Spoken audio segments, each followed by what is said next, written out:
आदत को बदलो। क्या करो? क्या बदलो? ये तुम्हारी आदत हो गई यार। क्या हो? आदत बन गई। क्या बन गई? ये आदत है। क्या धर्म अगर जानते तो आदत में परिवर्तन हो जाता। समझ गए क्या ना? आदत में परिवर्तन, और आदत पड़ जाती है किसी भी चीज की हो, फिर वो आदत छूटती है। बोलो बोलो। तो तुम्हें क्या पड़ेगी? बोलो। आदत पड़ेगी। चलिए आपने दोनों हाथ जोड़ेंगे और अब मैं कहना चाहता हूं कि ये भगवान पार्श्वनाथ और भगवान का समोषण अब तुम लोगों को छोटा पड़ने लगा। क्या पड़ने लगा? तो समोषण कैसा चाहिए?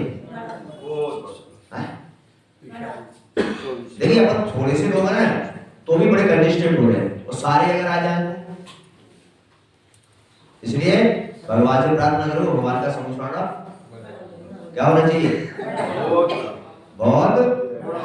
ठीक है, हम चर्चा करेंगे। चलिए। ओम नमः शिवाय। ओम नमः शिवाय। ओम नमः शिवाय।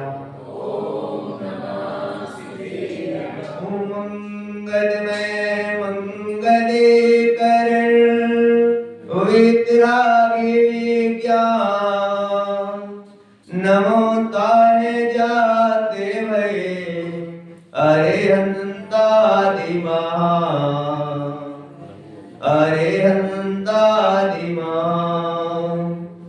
नमन चरण में कर रहे अनुनय से करियो, कदम कदम बढ़ते चले मोक्ष महल की ओर, कदम कदम बढ़ते चले मोक्ष महल की ओर। अरे अनंतानंद सिद्ध परमेश्वरी भगवान की जय। 1008 श्री आदिनाथ भगवान की जय। 1008 श्री पार्श्वनाथ भगवान की जय। 1008 श्री महावीर भगवान की जय। आचार्य गुरु श्री विराग सागर जी महाराज की जय। आचार्य गुरु श्री विष्णु सागर जी महाराज की जय। कम न करो मुनि महाराज की जय। बोले परम पूज्य श्री 105 विगुण सागर जी महाराज की जय। हम आत्माओं चलते हैं अपन।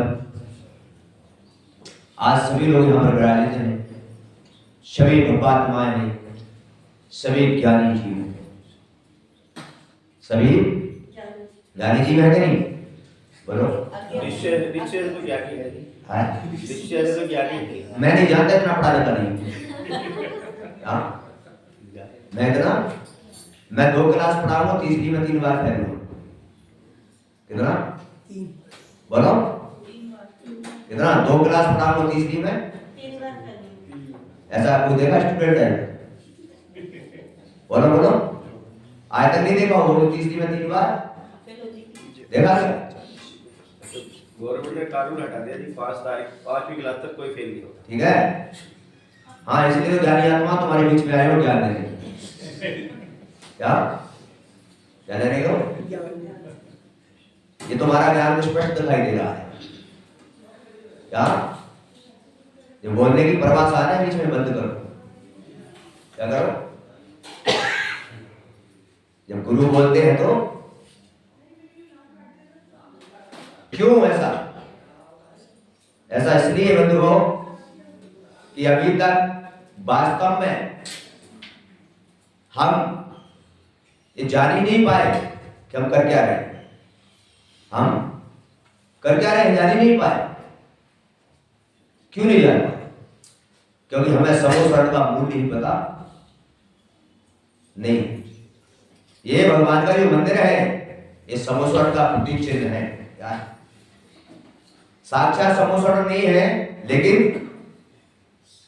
ये समोषण का सोचो विचार करो। कहां पर बैठे हो आप? आप एक समझना है कि पत्थर की बिल्डिंग में बैठे हैं। आप साक्षात भगवान के समोसरण में विराजित हो। क्योंकि अगर आप साक्षात इसको समोसरण नहीं मानोगे तो एक पाषाण की प्रतिमा से ज्यादा कुछ नहीं हो सकती, और इसको समोसरण मानोगे तभी तो एक केवली भगवान अनंत भगवान कहलाएंगे। समोसरण का अनंत भगवान कहां में रहते हैं बोलो, तो इसको क्या मानेंगे समोसरण। तो अभी तक तुमने समोसरण नहीं माना। समोसरण की महिमा अलग है, और समोसरण के अंदर में उसकी विशेषता क्या है, शायद तुमने यहाँ पर समोसरण विधान कभी किया हो, किया है नहीं किया।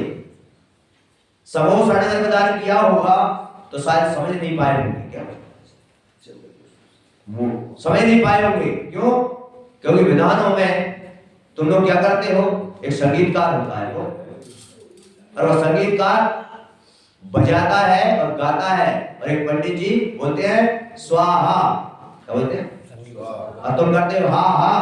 क्या करते हो? पंडित जी बोलते हैं और तुम बोलते हो।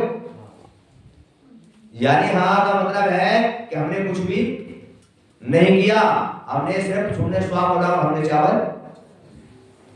लेकिन आचार्य कहते हैं कि जब तक उसका आप मूल्य नहीं समझोगे, जब तक उसकी कीमत नहीं समझोगे, तब तक जीवन में उसका कोई क्या प्रयोजन है बताइए। आप तो विचार करें, थोड़ा सा चिंतन करें जरा कि हमारा ये सब क्रियाएं करते करते अनादि काल बीत गया। क्रिया करते करते कितना समय बीत गया? एक बार ही नहीं कर रहे आप लोग। लेकिन मैं आपसे पूछ रहा हूं, फिर आज तक हमारा कल्याण क्यों नहीं हुआ? इसीलिए बंधुओं कि हमने हमारा जो धर्म है वहीं तक सीमित कर दिया। इसलिए आचार्य भगवान यहां पर कह रहे हैं कि भगवान के समोसरण में, भगवान के समोसरण में भव्य जीव जाते हैं। अब हम जाते हैं क्या? जाते हैं, भव्य भी जाते हैं। और अब ध्यान रखो, तो दोनों जीव जाते हैं, दोनों में अंतर कितना है? दोनों में अंतर कितना है? भगवान के समोसरण में जब जाते हैं तो 8 भूमियां होती हैं। 8 भूमियां होती हैं, और 8 भूमियों के अंदर में सारा वर्णन आता है समोसरण का। और वहां पर देखो, प्रथम भूमि से लेकर सारी भूमियों में सुंदर सुंदर जिनारे बने होते हैं। सुंदर सुंदर जिनारे बने होते हैं, नाटशालाएं बनी होती हैं, अनेक प्रकार की क्या झूले लगे होते हैं, अनेक प्रकार की सुंदरता। और जब समोसरण में भव्य जीव जाते हैं, अब भव्य जीव जब जाते हैं तो बाकी की भूमियों में नहीं जाते। भव्य जीव जो होता है वो सीधा अष्टम भूमि में पहुंचता है। क्यों? क्योंकि उसको पता है कि अष्टम भूमि में भगवान विराजमान है, जिनकी देशना सुनने को कहां मिलेगी? देशना तो वही मिलेगी, और बाकी की जिनादों की पूजा तो में आगे पीछे भी क्या कर रहे, लेकिन भगवान की देशना तो समय पर ही आगे पीछे समय पर ही आएगी। और समय पर आएगी तो सोचो, एक बार में भगवान की देशना कितने समय तक फिरती है? 48 मिनट। कितने समय? 48 मिनट।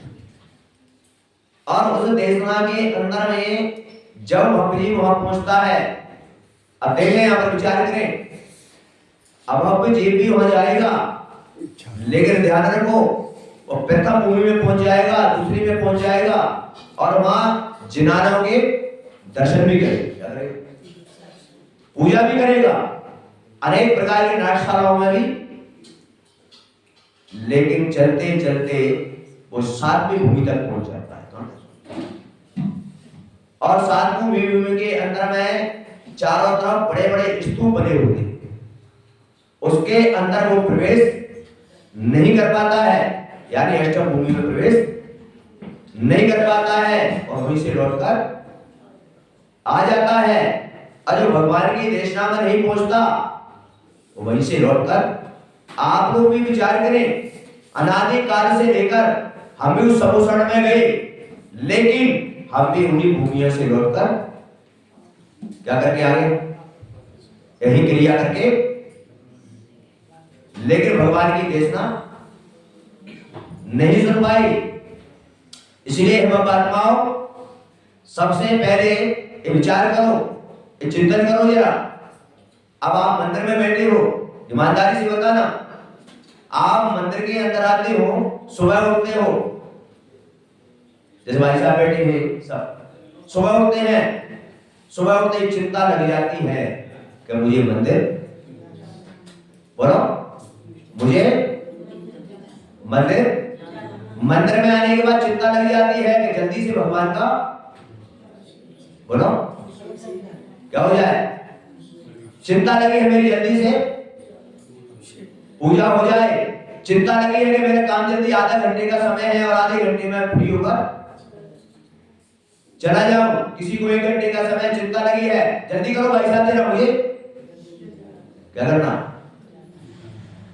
अब बताइए, चिंता से धर्म होता है या चिंतन से धर्म होता है, बोलो।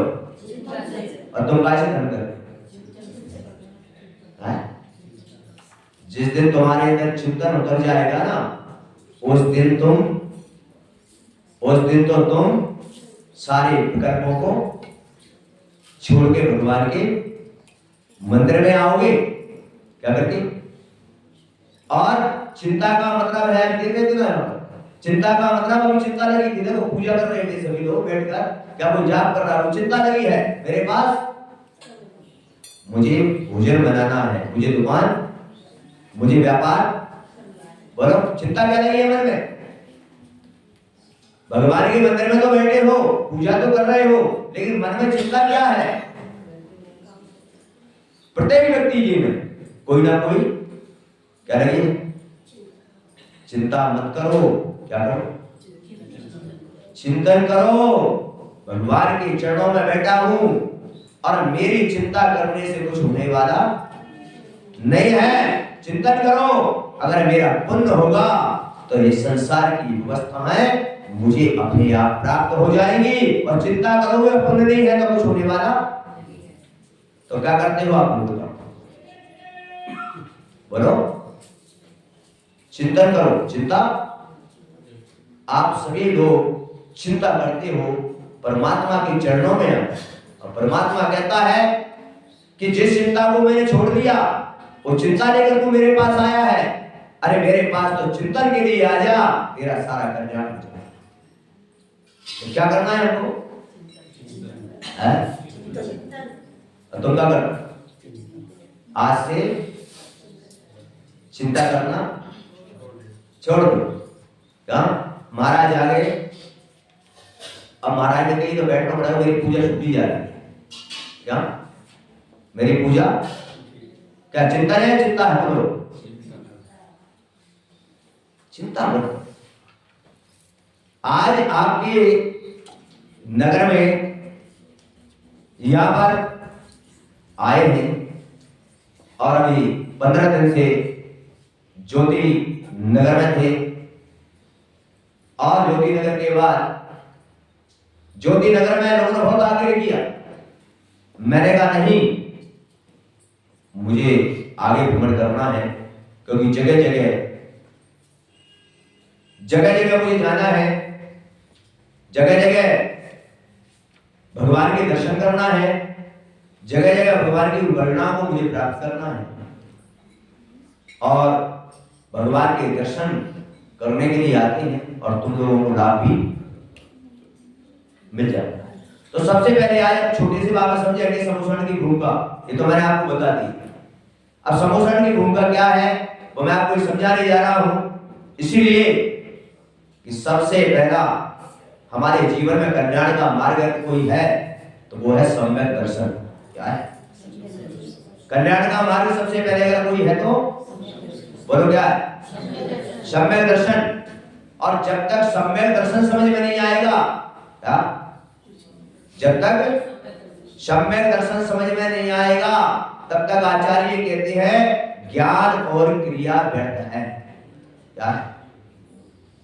क्या समझ में नहीं आएगा? तब तक ज्ञान और क्रिया, यानी आचार्यों ने कहा कि आपकी क्रिया श्रेष्ठ है, आपका ज्ञान है, अनेक प्रकार का ज्ञान है, अंगों का भी ज्ञान है। कितने अंग होते हैं? 11 अंग और 14 पूर्व। कितने? 11 अंग 14 पूर्व का भी अगर ज्ञान है आपको और आपकी क्रिया भी क्या है? श्रेष्ठ है, तो आचार्य कहते हैं अगर सम्यक दर्शन से रहे तो हो तो आपको ज्ञान और क्रिया का फल मिलेगा 0। क्या मिलेगा? ज्ञान और क्रिया का फल क्या मिलेगा? और सम्यक दर्शन अंग है, सम्यक दर्शन अंग है, और 0 के आगे रट लग जाता है तो 0 की वैल्यू हो जाती है, बोलो होती है। तो सम्यक दर्शन अंग है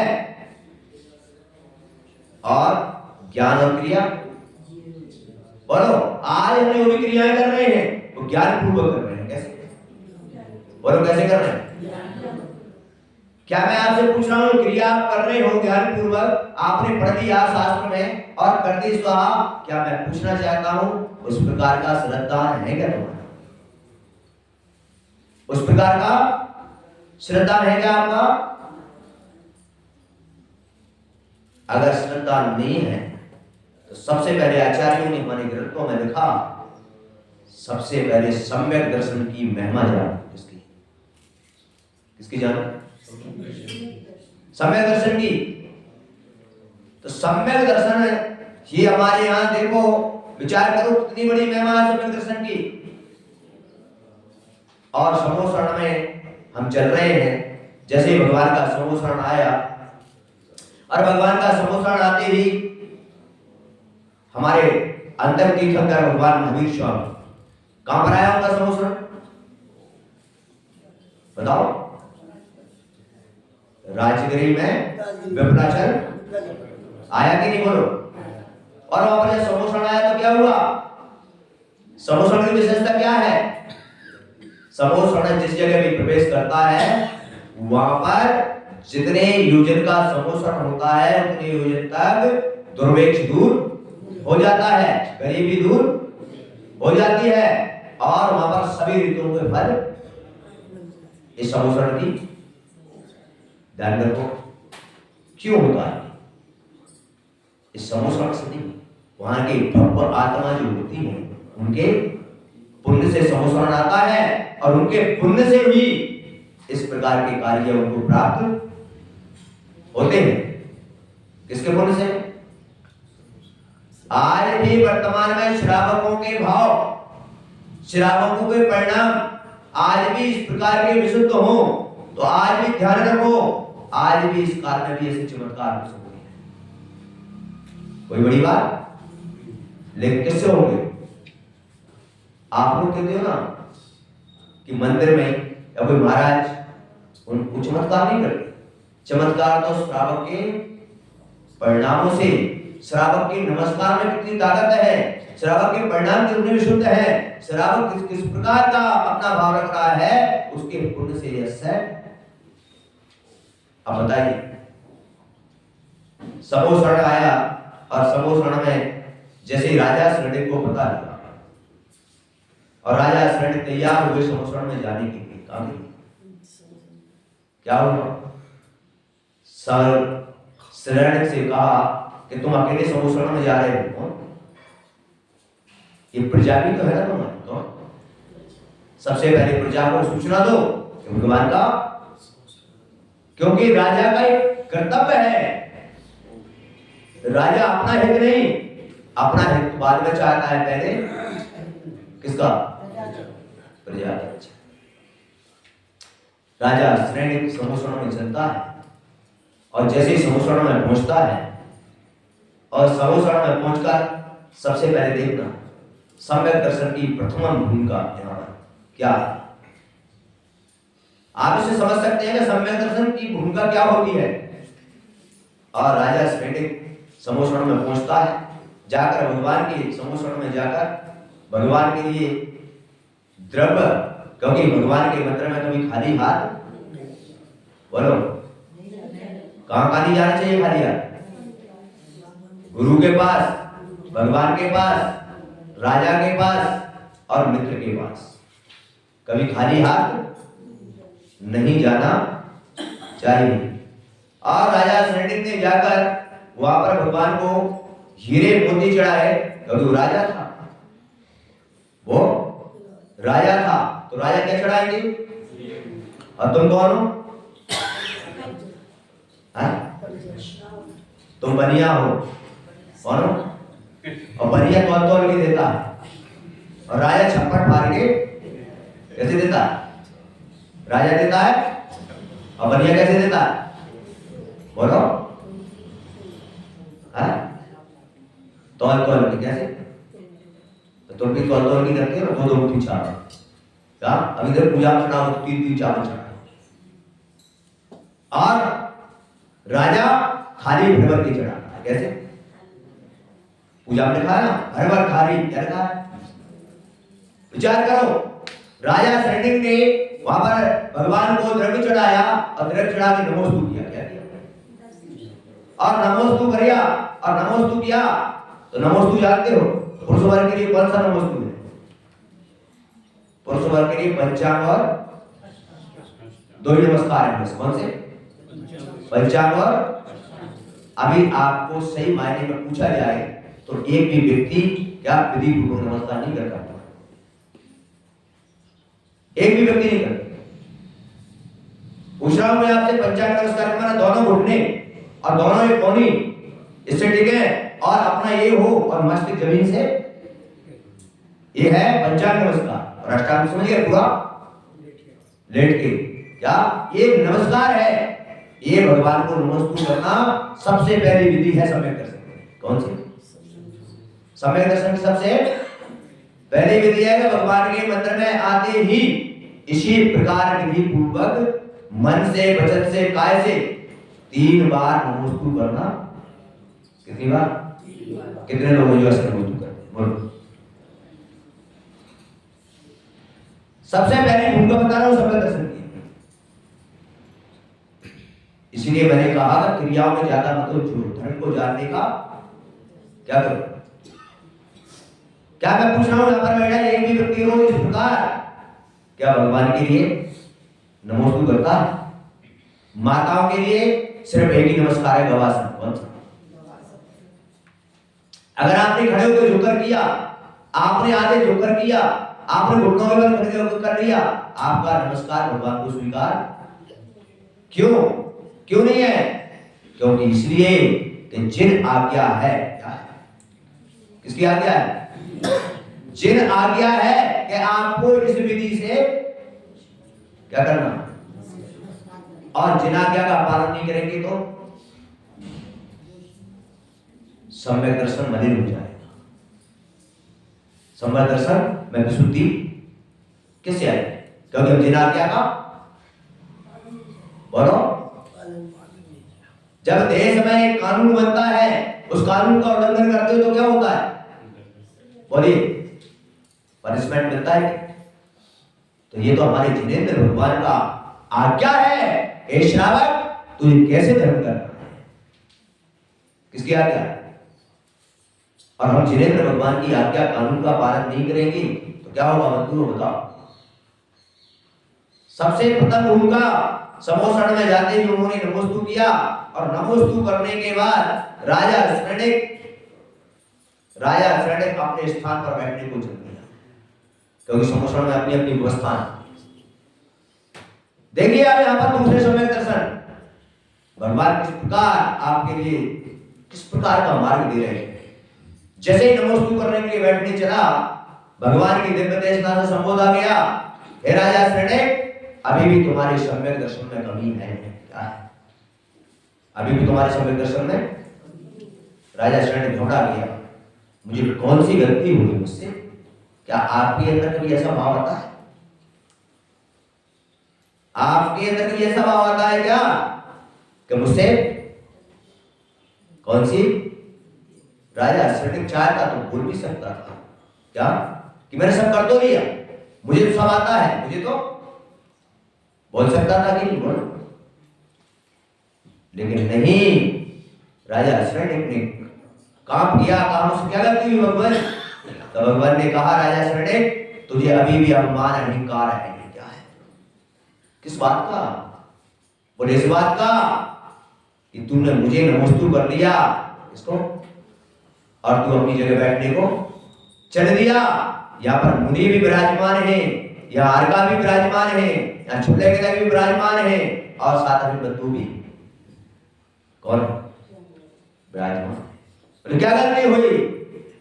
बोले सम्यक दर्शन की दूसरी भूमिका तुमको बताई जाती है क्या कि सम्यक दृष्टि जीव चतुर्विधि संघ को इकाइयों बने करता है, वो सम्यक दृष्टि जीव क्या चतुर्विध संघ की यथा योग जो विनय करता है वो कौन कहलाता है? बोलो। यानी यथा योग का मतलब है कि भगवान को नमस्तु, मुनियों को नमस्तु, माताजी को वंदनामि, छुलकीला को इच्छामि और ब्रह्मचारी लोगों को वंदना और आप उसमें ये यथा योग विनय है। क्या है? क्या है? यथा योग विनय है। राजा शरणिक ने कहा तुम्हें घमंड आ गया कि मैंने भगवान को नमस्तु कर लिया, अब मुझे किसी को नमस्तु करने की क्या नहीं है? राजा शरणिक को एक झटका लगता है, राजा शरणिक समझ जाता है। आप लोग भी ध्यान रखना अपने जीवन में, अगर आपको सम्यक दर्शन प्राप्त करना है तुम्हारे मन में भी कभी ऐसा विचार चतुर्विधि संघ की यथा योग विनय करना, मात्र व्यक्ति विशेष का धर्म मत बनाना। किसका किसका मत बनाना? जैन धर्म नाम का और फोटो का धर्म नहीं है, नाम गुणों, जैन धर्म गुणों का धर्म है। किसका किसका है बोलो? और आज हम किसकी पूजा कर रहे हैं? नाम की और फोटो की। जो नाम तुम्हें पसंद है, जो फोटो पसंद है, क्या वो मंदिर मेरा है, वो भगवान मेरे हैं, वो गुरु। लेकिन यहां पर आचार्य क्या कह रहे हैं? चतुर्वेद संघ क्या कह रहे हैं? चतुर्वेद संघ। यहां पर आचार्य कहते हैं कि श्रावक के लिए चतुर्वेद संघ जो भी उपस्थित हो जाए, क्या जो भी तुम्हारे सामने नजर आ जाए, बस उस समय उनके गुणों की क्या करना? मत तो उनका नाम देखना, ना उनका फोटो देखना, सिर्फ ये देखना क्या इन्होंने इन गुणों को क्या किया। तो हम क्या कर रहे हैं बताओ? जब तक सम्यक दर्शन नहीं होगा तब तक तीन काल में मोक्ष की प्राप्ति नहीं हो सकती। इसीलिए यहां पर प्रथम होगा, यहां पर बताइए राजा शरणिक ने जैसे ही यथा योग विनय किया, क्या किया?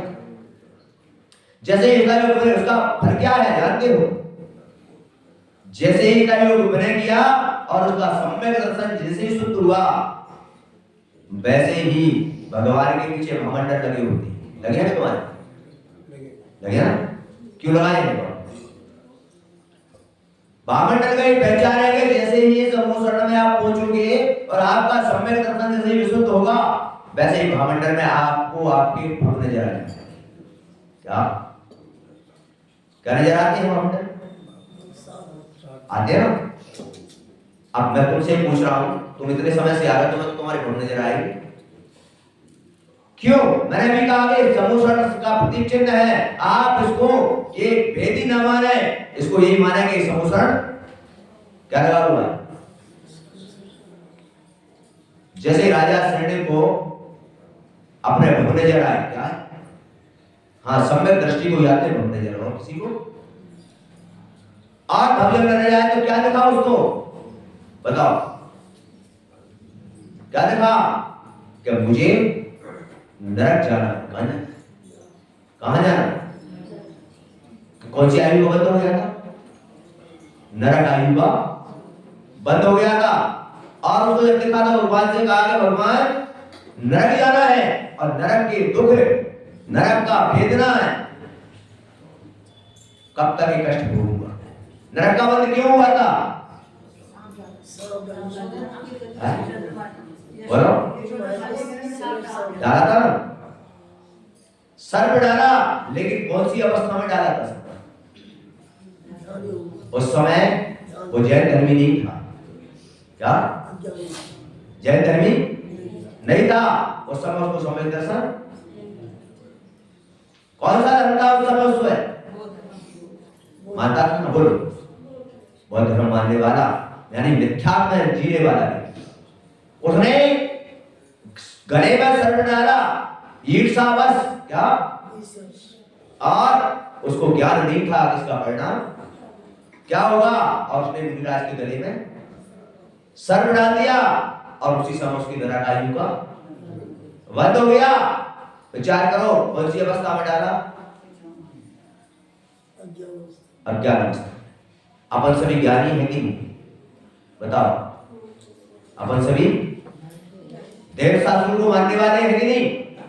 बोलो। ओके, तो यहाँ पर आचार्य यही कह रहे हैं कि कभी गलती से हमसे भी चतुर्विध दर्शन का आविष्कार क्या ना हो जाए, गलती से भी चतुर्विध दर्शन में से किसी का क्या ना हो जाए, गलती से भी ना हो जाए।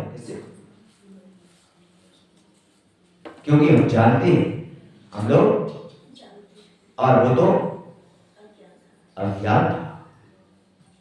ऐसा राजा श्रेणिक का नरक आयु का बंद हुआ, लेकिन आप देखिए एक सम्यक दर्शन की दम पर, किसकी दम पर? सम्यक दर्शन की दम पर। ना तो राजा श्रेणिक ने क्या कोई व्रत धारण किए क्या? बोलो, कोई भी व्रत क्यों? लेकिन फिर भी सम्यक दर्शन की दम पर क्या कर लिया उसने? तीर्थंकर प्रवृत्ति का बंद कर लिया। और साथ में नरक की आयु कितनी? 7 में पहले नरक में आ गया 84,000 वर्ष की। क्या बोलिए, किसके किसके किसकी दम पर कर लिया? बोलो बोलो। ऐसा सम्यक दर्शन जो 7 में नगर की 33 साल की आयु को घटाकर 84,000 वर्ष की आयु पर गया और तीर्थंकर प्रवृत्ति का बंद कर लिया। ऐसा राजा श्रेणिक आपको इस उदाहरण से आपको विदित करा रहे हैं, आपको आचार्य बताना चाह रहे हैं क्या वो राजा श्रेणिक भी इसी धरती पर जन्मा था और तुम भी, बोलो, तुम भी इसी धरती पर जन्मे हो। और आचार्य भगवान बताना चाह रहे हैं तुमको कि तुम भी ऐसे सम्यक दर्शन को प्राप्त हो जाओ। तो जब राजा श्रेणिक 33 सागर की आयु के दुखों को कम कर सकता है और तीर्थंकर बनने का पुरुषार्थ कर लेता है, तो क्या हम नहीं कर सकते? बोलो, हम नहीं कर सकते? बोलो, क्यों नहीं कर सकते? हम भी। और तो नरक आयु का बंद हो गया, इसलिए वो नरक उसको जाना पड़ा। और हम लोगों का तो अभी आयु कर्म का बंद नहीं हुआ, और हम लोगों की ऐसी विशुद्धि अगर बढ़ गई तो ध्यान रखो, उसको तो नरक जाने के बाद जाना पड़ेगा। अरे तुम्हारी विशुद्धि बढ़ जाए, ऐसा समय दर्शन हो जाए, तो गारंटी है कि आज भी इसी भव से आप ऐसी विशुद्धि कर लो, यहाँ से सीधा विदेश क्षेत्र में तुम्हारा जन्म होगा और वहां से तुम्हें वर्ग मोक्ष मिलेगा। कितना बड़ा फायदा है, बोलो, कितना बड़ा तुम्हारे लिए है ये बात। इसके लिए आज तुम लोग भी यहां से ऐसा अगर विशुद्धि का प्राप्त कर ले तो विदेश क्षेत्र में तुम्हारा जन्म और वहां से तुम मोक्ष जा सकते हो। कितनी अच्छी बात यहाँ पर बताई जा रही है।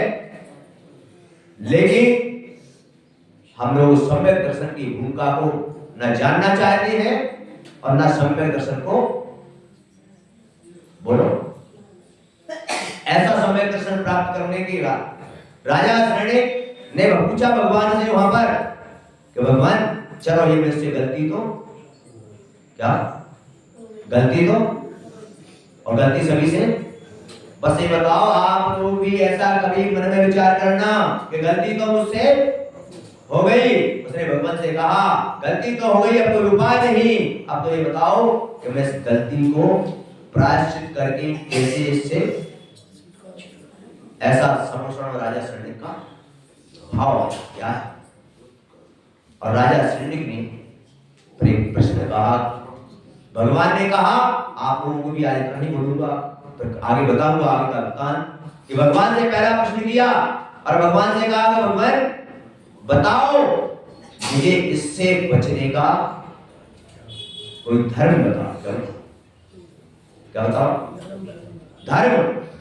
राजा शरण्य, आप लोग भी इस धर्म की परिभाषा सीख लेना कि कौन सा वो धर्म है, किस प्रकार का वो धर्म है जो हमें कर्मों से क्या करेगा। आपके लिए चारों प्रकार के अनुयोगों से धर्म बताया जाएगा। वर्तमान योग, परिणाम योग, चरणान योग और चारों से सम्यक दर्शन का धर्म तुम्हें बताया जाएगा।